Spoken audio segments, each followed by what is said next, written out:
Hello student, welcome to my channel Sarvan lecturer. आज हम आप लोगों को क्लास 10 जो हिंदी जितने भी स्टूडेंट 2023 बोर्ड एग्जाम में पेपर देने वाले हैं, तो आज के इस वीडियो को लास्ट तक जरूर देखना, क्योंकि अगर आप आज के इस वीडियो को लास्ट तक देखोगे तो आपका 6 नंबर बिल्कुल पक्का हो जाएगा।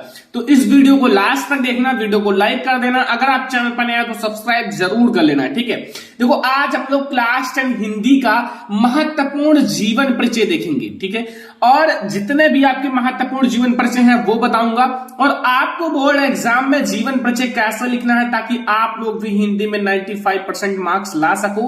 क्योंकि देखो, लिखते तो सभी स्टूडेंट हैं, लेकिन सभी को 95 मार्क्स नहीं मिलता, क्योंकि लिखने का तरीका गलत होता है, ठीक है। अगर आपने पूरा किताब पढ़ लिया, सब कुछ पढ़ लिया, पूरा जीवन परिचय याद कर लिया, लेकिन अगर आप सही से लिख नहीं पाओगे तो भी आपका मार्क्स कट जाएगा, ठीक है। तो अब आप लोग जितने भी महत्वपूर्ण जीवन परिचय बताऊंगा उसको याद कर लेना, और बस इन 5 जीवन परिचय को पढ़कर जाना। जो मैं आपको 5 जीवन परिचय बताने वाला हूं, उन 5 जीवन परिचय को आप पढ़ के जाना बोर्ड एग्जाम में पेपर देने, आपको फुल मार्क्स जरूर मिलेगा, ठीक है। इसमें से आपको 2 से 3 से 4 आपको 3 तो जीवन परिचय देखने को मिलेगा ही, और आपको लिखना कितना है? 2 जीवन परिचय। एक आपको कवि का लिखना है और एक आप लोगों को बोर्ड एग्जाम में लेखक का लिखना है, और दोनों मिलाकर आपके 6 नंबर का रहेगा, यानी 6 मार्क्स का आपका जीवन परिचय आएगा, ठीक है। तो इसको आप लोग पढ़ लेना, ठीक है, जो मैं आपको जीवन परिचय बताऊंगा।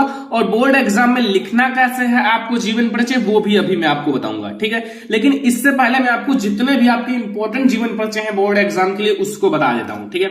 एक एक करके हम लोग देखेंगे। सबसे पहला जीवन परिचय, जो कि सभी को पता होगा, वैसे तो नॉर्मली हर एक स्टूडेंट को पता है कि ये जीवन परिचय बहुत ही ज्यादा इंपॉर्टेंट है, और इससे ज्यादा जो हमारा दूसरा वाला जीवन परिचय है वो इंपॉर्टेंट है। ये हमारा कौन सा जीवन परिचय है? आचार्य रामचंद्र शुक्ल जी का, ठीक है। किसका है? आचार्य रामचंद्र शुक्ल जी का। देखो, जीवन परिचय का मेथड क्या होता है, जीवन परिचय लिखना कैसे है, देखो सबसे पहले समझना। अगर आपको जीवन परिचय याद करना है तो कोई भी कवि या लेखक है उनका जन्म याद कर लो, जन्म कब हुआ और कहां हुआ ये याद कर लो, ठीक है। जन्म कहां हुआ और कब हुआ, किस सन में हुआ, ये जानना जरूरी है, ठीक है। और उनकी जो मतलब थोड़ा सा प्रारंभिक शिक्षा याद कर लो, जो उनकी शिक्षा है प्रारंभिक, उसको थोड़ा सा याद कर लो। ये सब लिखना जरूरी होता है जीवन परिचय में। और बीच में आप चाहे जो भर दो, फिर आप मृत्यु याद कर लो, ठीक है।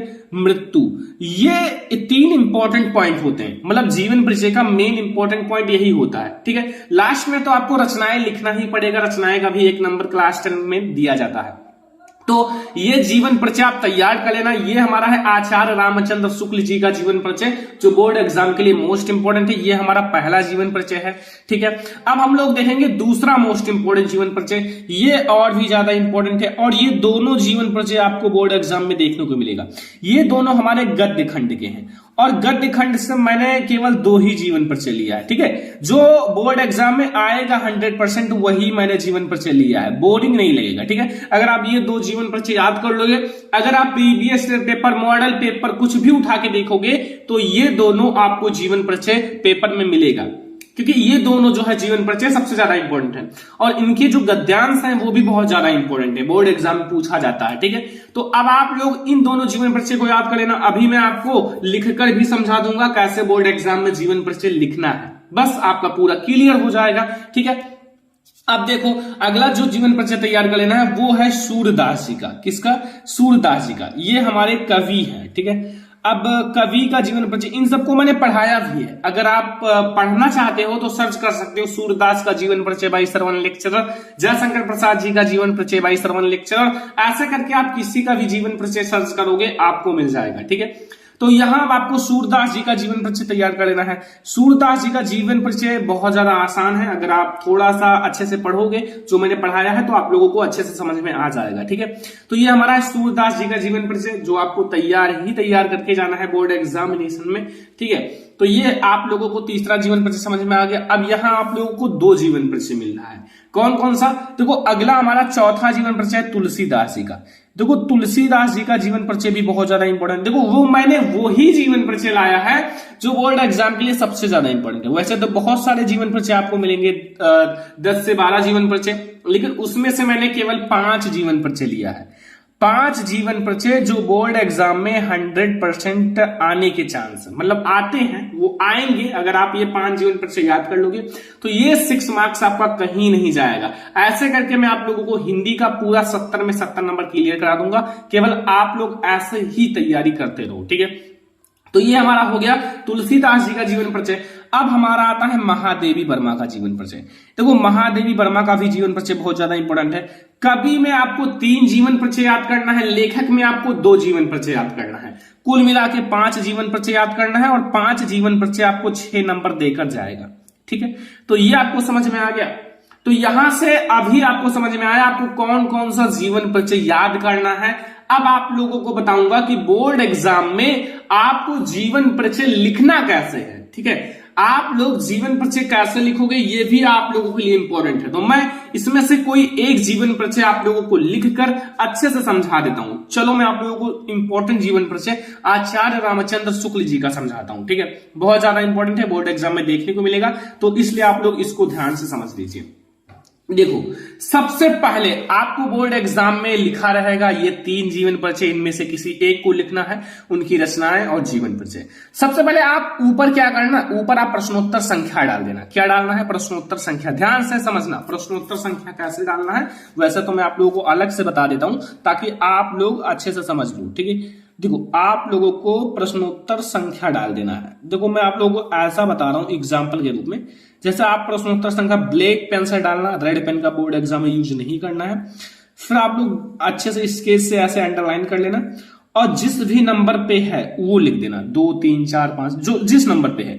कोई भी क्वेश्चन है, आप जो नंबर पे है 2 3 4 5 6 वो लिख देना, आपका ये बिल्कुल सही रहेगा, ठीक है। बस एग्जामिनर समझ जाएगा, तो ये आप के लिए इंपॉर्टेंट है। अब ऊपर प्रश्नोत्तर संख्या, फिर आचार्य रामचंद्र शुक्ल, फिर जीवन परिचय हेडिंग डाल देना। फिर लिखना कैसे है, देखो आचार्य रामचंद्र शुक्ल का जन्म सन 1884 ईस्वी में बस्ती जिले के आगोरा नामक ग्राम के एक समृद्ध परिवार में हुआ था। आपको यहां कुछ अलग दिखा होगा, अगर नहीं दिखा हो तो मैं आपको बता दूं कि आचार्य रामचंद्र शुक्ल का जन्म, फिर इसको मैंने ब्लैक से लिखा है सन 1884। क्यों?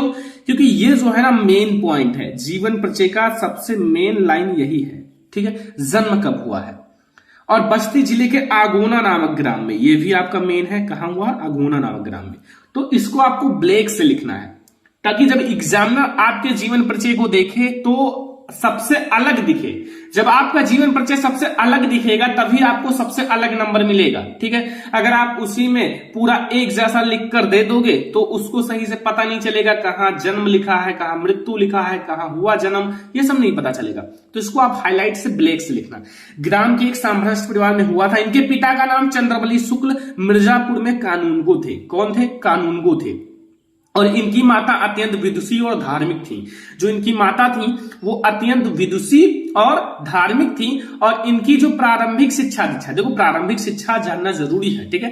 प्रारंभिक शिक्षा एंड दीक्षा जो है अपने पिता के पास जिले के राठ तहसील में हुई, ठीक है। कहां हुआ? अपने पिता के पास जिले के राठ तहसील में हुई, ठीक है। एंड और इन्होंने मिशन स्कूल से 10वीं की परीक्षा उत्तीर्ण की। और आचार्य रामचंद्र शुक्ल जी जो मिशन स्कूल से 10वीं की परीक्षा उत्तीर्ण की है, ठीक है। इन्होंने मिशन स्कूल से 10वीं की परीक्षा उत्तीर्ण की। अब देखो गणित में कमजोर होने के कारण जो आचार्य रामचंद्र शुक्ल जी थे ये गणित में कमजोर थे। तो गणित में कमजोर होने के कारण आगे नहीं पढ़ सके क्योंकि ये गणित में कमजोर थे, इसलिए ये आगे नहीं पढ़ सके। इन्होंने एफए की शिक्षा इलाहाबाद से ली थी। इन्होंने जो एफए की शिक्षा है वो इलाहाबाद से ली थी, मतलब जो इंटरमीडिएट है। किंतु परीक्षा से पहले विद्यालय छूट गया, मतलब परीक्षा से पहले विद्यालय छोड़ दिया। इसके पश्चात इन्होंने मिर्जापुर के न्यायालय में नौकरी आरंभ कर दी। मतलब इसके पश्चात ही इन्होंने मिर्जापुर के न्यायालय में नौकरी करना आरंभ कर दिया, मतलब नौकरी करना शुरू कर दी, ठीक है।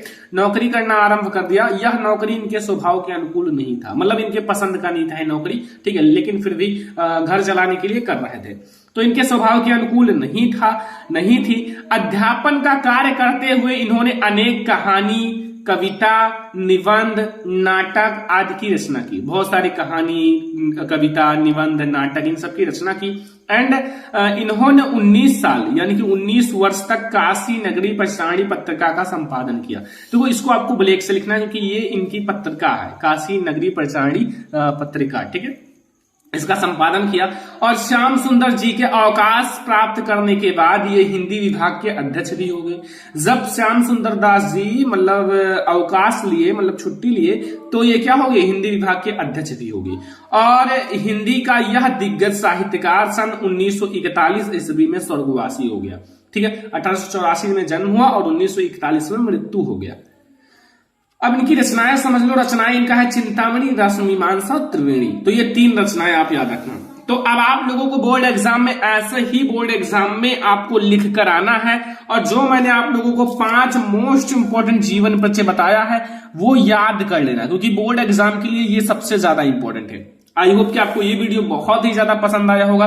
सबसे पहले अगर आपको पसंद आया हो तो एक लाइक कर देना, और आप लोग कमेंट कर देना किस टॉपिक में आप लोगों को दिक्कत है, वीडियो चाहिए किस टॉपिक पर, ठीक है। तो इस वीडियो को ज्यादा से ज्यादा लाइक करना, शेयर करना अपने फ्रेंड्स के साथ। चैनल पर नहीं हो तो सब्सक्राइब करना। चलो फिर मिलता है नेक्स्ट इंपॉर्टेंट वीडियो में, तब तक के लिए धन्यवाद।